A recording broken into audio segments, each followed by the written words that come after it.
네, 안녕하세요. 분절입니다. 오늘은 둔촌주공 재건축, 그 유명한 둔촌주공 재건축 분양 분석을 하려고 합니다. 제가 최근에 이제 뭐 23년 뭐 부동산 예상 뭐 아니면 투자 전략 강의 이런 것들을 조금씩 올리면서 유튜브를 시작했는데 그렇게 업로드를 하고 있는 와중에 둔촌주공 재건축 분양이 이제 코앞으로 갑자기 다가오게 되어서 요거를 이제 블로그로 올리는 것보다 영상으로 하면 조금 더 좀 더 딥한 정보와 많은 정보들을 제가 전달드릴 수 있겠다, 더 잘 분석해드릴 수 있겠다라는 생각이 들어서 유튜브로 영상 제작을 하게 되었습니다.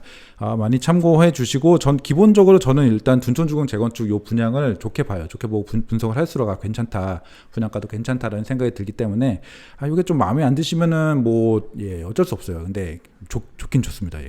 뭐 좋은 건 어쩔 수 없기 때문에 좀 긍정적인 시각으로 좀 봐주셨으면 좋겠고, 그게 억지가 아니고 실제로 그 인터넷에 요새 너무 뭐 지금 하락의 분위기가 너무 세기 때문에 너무 과하게 이 꺾어내리려는 그런 분위기가 많기 때문에 제가 이런 말씀을 드리는 거거든요. 굳이 억지로 긍정적인 마음으로 보지 마라, 객관성을 잃어라 이런 건 아니고, 객관적으로 보되 인터넷에 지금 너무 많은 그런 바이어스들이 너무 이거 최악이다, 막 그러면 객관적이지 않은 입지 평가 그런 얘기들, 그런 것들이 너무 난무를 하고 있기 때문에 그런 것들에 너무 걱정을 하셔서 뭐 청약을 하셔야 될 분도 청약을 안 한다든지 이런 잘못된 결정을 하지 마시라는 측면에서 제가 일단 조금 긍정적인 마음으로, 긍정적이라기보다는 어쨌든 너무 부정적인 것들은 잘 쳐낼 수 있는 마음으로 들어주시면서 보시면 좋을 것 같고, 일단 시작을 해 보겠습니다. 일단 뭐 목차 그대로 제가 그 레이블링을 하지는 않았지만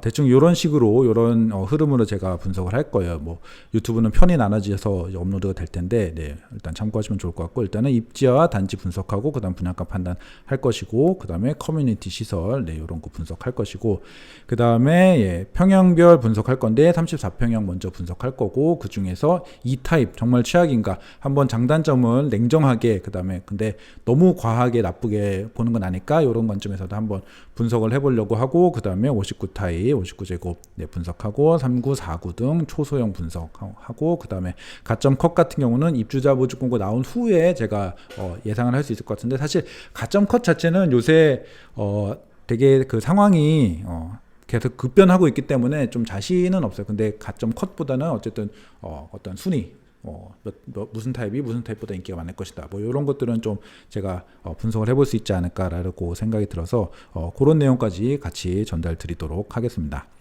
일단 둔촌주공 뭐 많이 아시는 단지죠. 굉장히 유명한 단지고, 공교롭게도 그 안 좋은 일로, 재건축 단계에 있어서 안 좋은 일로 더 유명해진 그런 단지인데, 일단 총 세대 수가 일단 전국 최대 규모죠. 12,000 재건축 후에 12,000세대를 넘어가는 85개 동의 어마어마한 정말 미니 신도시 하는데, 정말 둔주야말로 둔촌주공 올림픽 파크 포레온이야말로 미니 신도시에 버금가는 곳입니다. 그래서 제가 이렇게 구체적으로 신도시 계획을 다 잡아보진 않았는, 뭐 살펴본 건 아닌데, 이렇게 수기를 딱 해보니까 가밀 신도시의 전체 아파트 세대 수하고 비슷해요. 가밀 신도시가 13,000 몇백 세대, 14,000세대 정도 되니까 거의 비슷하더라고요. 그러니까 정말로 둔촌주공 하나만으로도, 단지 하나만으로도 거의 이제 작은 규모의 신도시라기 좀 애매하다면 택지지구 개발, 그 정도는 충분히 되는 규모라고 보시면 돼요. 그래서 정말 12,000세대는 엄청 크니까 이 정도 규모가 되기 때문에 뭐 영화관도 들어오고 공연장도 들어와도 충분히 뭐 어떤 운영이 나올 수 있는 그런 규모라고 보시면 될 것 같습니다. 시공사는 요것과 많은 갈등이 있었죠. 용적률은 273%, 뭐 즉 요새 재건축하는 건 거의 299%꽉 채우기 때문에 조금 낮은 편이라고 볼 수도 있지만, 뭐 그렇게 낮은 편은 아니고, 건폐율은 18%면은 꽤 낮은 편입니다. 그리고 18%를 제가 배치도를 보니까 좀 잘 활용했어요. 그 채광에 잘 신경 써서 활용을 했기 때문에 건폐율도 괜찮은 편이다. 주차 대수는 세대당 1.49대인데 여기가 이제 초소형 평형들 비중이 꽤 있기 때문에 요 정도면은 뭐 적지 않다. 적지 않다. 그렇게 많지도 않지만 지금 뭐 평형별 뭐 이렇게 평형 어떤 비중 같은 걸 생각해 봤을 적에 한 1.5대, 1.49대 정도면은 나쁘지 않다. 그리고 주차장이 다 광폭 주차장. 몇 년도 이후로는 다 그 예전에 지어진 아파트들은 주차장 그 한 대당 폭이 2.3m였거든요. 2.3m. 근데 그 중에서 광폭이다라고 하면 2.4m까지 됩니다라고 이렇게 홍보를 했는데 몇 년도 제가 정확하게 기억은 안 나는데 최근이에요. 그래서 준톤주공 같은 경우는 그 법적으로 요거를 넓혀라라는 그 법을 적용받아서 2.5m, 그다음 광폭이면 2.6m 요 사이즈로 제가 알고 있습니다. 그래서 주차 대수도 많은 편이지만 적지 않은 편이지만 이 주차 공간이 굉장히 여유로운 그런 단지다라고 판단하면 되겠습니다. 그리고 타입별 세대수는 이렇게 쭉쭉 정리를 해봤는데 일반 분양하고 이제 임대 제외한 이제 일반 전체 세대수 이렇게 해서 타입별로 정리는 해봤는데 요거는 리스트 자체는 필요하시면 뭐 캡처하시던지 뭐 활용하시면 좋을 것 같고 참고하시면 좋을 것 같고, 근데 타입별로 세부 분석을 제가 다음 편이나 뭐 다다음 편 이렇게 타입별로 할 것이기 때문에 그때 가서 이제 세부적으로 내가 타겟팅할 어떤 평형 이런 것들만 따로 보시고 따로 판단하시면 또 좋을 것 같습니다. 그래서 요거는 참고하시고 중대형 대형 평형은 일반 분양은 없지만 요 정도 비중이구나, 임대는 요 정도구나라고 참고하시면 좋을 것 같습니다. 그 다음은 위치와 입지는 약간 다른데 이제 위치는 입지가 더 큰 개념이고 위치는 이제 물리적 위치는 입지를 구성하는 요소 중에 하나라고 그렇게 생각하시면 좋을 것 같아요. 둔촌주공 같은 경우는 강동구이지만 굉장히 송파스러운 그런 곳이라고 볼 수 있겠습니다. 여기가 올림픽공원 바로 인근에 있고, 네, 여기가 파크리오와 올림픽공원을 사이에 두고 이렇게 대칭으로 있다라고 보실 수 있고, 이쪽이 이제 올선이 약간 완전 부촌, 아주 최고 부촌은 아니지만 어쨌든 부촌급이었어요, 옛날부터. 그리고 거기 이제 학군도 좋고 그런 좋은 단지였는데 그 옆에 만만치 않은 규모의 더 큰 규모의 이제 대단지로 있는 그 정도의 포지셔닝으로 봐주시면 좋을 것 같습니다. 그래서 강동구이지만 조금 송파스러운, 예, 그렇고 강동구 중에 압도적인 입지 탑, 그 정도로 생각하시면 좋을 것 같습니다. 그래서 송파에서 약간 잠실이 하는 그런 역할. 송파 내에서 잠실의 포지셔닝, 그러니까 강남 서초 잠실 이렇게 거의 이렇게 평가받잖아요. 그러니까 묶이기에 강남 서초 송파보다 더 어울리는 게 강남 서초 잠실일 정도로 잠실은 강남급이다 이렇게 평가받곤 하는데, 둔촌 같은 경우도 거의 송파와 인접한 그런 위치에서 거의 송파급이다라고 많이 판단을 옛날부터 그렇게 받아왔습니다. 그래서 보면은 뭐 송파구지만 뭐 거여, 마천, 뭐 계룡이나 뭐 한 복정까지는 혹은 장지까지는 이제 둔촌이 이렇게 비슷하거나 입지상으로 이제 비슷하거나 혹은 더 우위에 있다고 해도 과언이 아닌 그 정도의 이제 입지라고 보시면 될 것 같습니다. 문정이나 가락 이렇게 가면은 이쪽이 더 우위긴 하지만 뭐 계룡, 거여, 마천, 뭐 복정, 장지 요 정도까지는 송파구보다도 또 위로 갈 수 있는 그 정도의 입지라고 보시면 될 것 같습니다. 이제 아무래도 이제 위치 평가를 하다 보면은 다른 단지들과 조금 비교해서 평가를 하는 게 사실은 좋은 방법은 아니지만 이해는 좀 더 빠를 수 있는 방법이기 때문에 제 기준, 그 다음에 제가 지금까지 많이 연구를 하고 많은 사람들과 아파트에 대해서 얘기를 나누면서 판단한 그런 기준으로는 헬리오보다 위치상으로는 입지상으로는 헬리오보다 약간 밀리고, 하지만 고덕보다는 한참 좋은 그 정도의 위치라고 보시면 좋을 것 같습니다. 헬리오보다는 조금 밀리긴 밀려요. 하지만 뭐 이런 송파 중에서도 요 정도 급보다는 조금 더 나을 수 있는 고덕, 강동에서는 압도적인 1등인 그 정도의 위치라고 보시면 좋을 것 같습니다. 보면은 이제 잠실하고 아무래도 여기 올림픽공원 넘어가면 바로 잠실 이 송파구의 메인인 잠실 신천으로 가깝게 갈 수 있고, 그 옆이 바로 삼성이잖아요. 네, 이쪽 이렇게 하고 그 옆이 바로 삼성이니까 삼성까지도 그렇게 멀지 않은 그런 위치라고 보시면 좋을 것 같습니다. 네, 그 다음은 교통. 교통 굉장히 중요하죠. 아시겠지만 뭐 위치만큼이나 거의 위치만큼 중요한 그런 교통인데, 둔촌 같은 경우는 지하철 측면에서 굉장히 장점이 있죠. 특히 이제 9호선이 이렇게 연장돼서 둔촌 근처까지 오면서 굉장히 교통이 좋은 단지가 된 상황인데, 이렇게 보면은 둔촌주공 이쪽 보면은 둔촌주공 재건축 요 단지가 이만하게 크게 있는데, 여기 바로 옆에 5호선 요게 단지 내 상가와 이제 지하로 연결이 되고, 여기도 9호선 둔촌 오륜역이 단지 내 상가와 지와 연결이 됩니다. 그리고 요쪽은 여기와 여기에서 약간 좀 걸어서 거리가 있는데 여기 중앙보훈병원역으로 가면은 또 가깝게 갈 수 있기 때문에 둔촌 같은 경우는 비역세권 동이 없다라고 봐도 될 정도로 주변이 역으로 채워져 있다라고 보시면 좋을 것 같아요. 둔촌 입지 이렇게 보시면 참 좋죠. 올림픽공원 바로 근처고 옆에 울선이고 이쪽 넘어가면은 이 잠실 신천 이렇게 참고하시면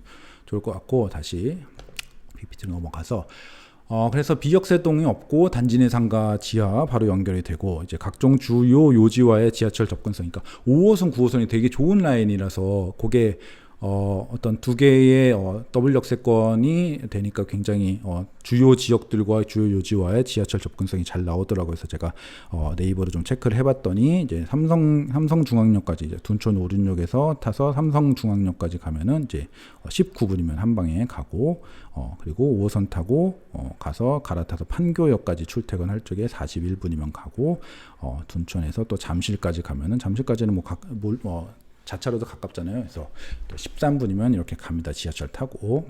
그래서 삼성동, 판교, 그다음 잠실역에서 삼성역으로도 그렇게 멀지 않아요. 삼성역으로도 20몇 분이면 갑니다. 그리고 여기 있죠, 그죠? 삼성역으로도 23분이면 가고, 그다음에 광화문까지 5호선으로 32분이면 가고.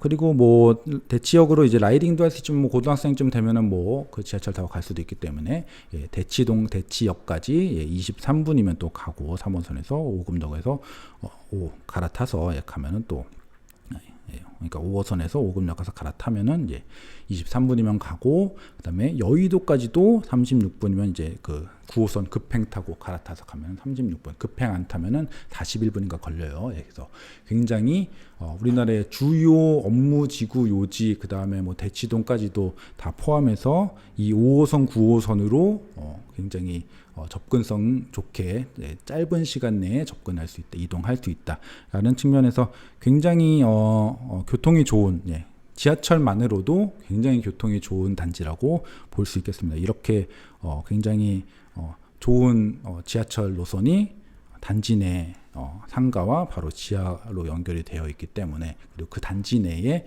비역세동이 없기 때문에 여기에서 굉장히 큰 점수를 줄 수 있지 않을까라고 생각을 하고 있습니다.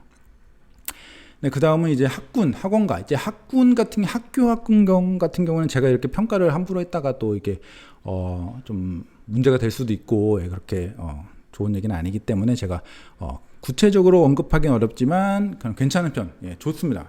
둔촌주공 학군이 나쁘다라고 하는 사람은 없을 거예요. 되게 나쁘다라고 하는 사람은 없을 텐데, 요쪽에 예로부터 이렇게 괜찮은 편이고, 울선 쪽은 학군이 좋았고 옛날부터. 그다음에 둔촌 쪽은 이제 괜찮은 편이다. 근데 이제 12,000세대가 새로 들어오면 아무래도 어떤 새로운 학군 어떤 분위기가 형성이 되겠죠. 이제 그런 거에 좀 어떻게 바뀌는지 좀 기대를 해볼 수도 있을 것 같고, 단지 내에는 지금 이렇게 대단지다 보니까 단지 내에 초등학교 2개, 그다음 중고등학교 1개 이렇게 있고, 바로 붙은 초등학교 한산초등학교, 세륜초등학교 있고, 보성중학교 있고, 이렇게 한산중학교 있고, 여기 2개라고 해야겠네요. 중학교도 바로 붙은 중학교도 2개 이렇게 되어 있고, 근처에 또 중학교 여기 보면은 동북중학교, 동북고등학교 이렇게 해서 주변에 아예 품고 있는 학교들, 그 다음에 바로 붙어 있는 학교들, 이런 것들이 굉장히 많아서 등하교하기 굉장히 좋은 위치에 있는 학교들이 많다라고 보시면 될 것 같고, 학원가는 이제 방이동 학원가를 이용을 하죠. 이제 방이동 학원가는 꽤 괜찮은, 물론 대치목동 중계보다는 조금 밀리지만 어쨌든 중계 바로 아래급 그 정도의 퀄리티 나 규모상으로는 고덕도 좀 많긴 한데, 이쪽이 좀 더 전통적으로 퀄리티는 좀 더 괜찮다라고 평가를 받는 것이고, 방이동학원가는 이제 도보로는 좀 쉽지 않겠지만 여기서 5호선 타고 가거나 간단하게 전철 타고 갈 수 있지 않을까 이렇게 생각이 되고, 해서 여기가 어떤 좀 더 주요한 학원가고, 이쪽은 약간 동네 학원가 같은 그런 느낌의 학원들이 좀 많이 있다라고 보시면 될 것 같고, 하지만 요 12,000세대가 들어오면서 상가들도 되게 큰, 단지 내 상가도 엄청나게 크게 생기고, 그 다음에 단지 상가뿐이 아니고 아마 앞쪽에 요런 현재로서는 어떤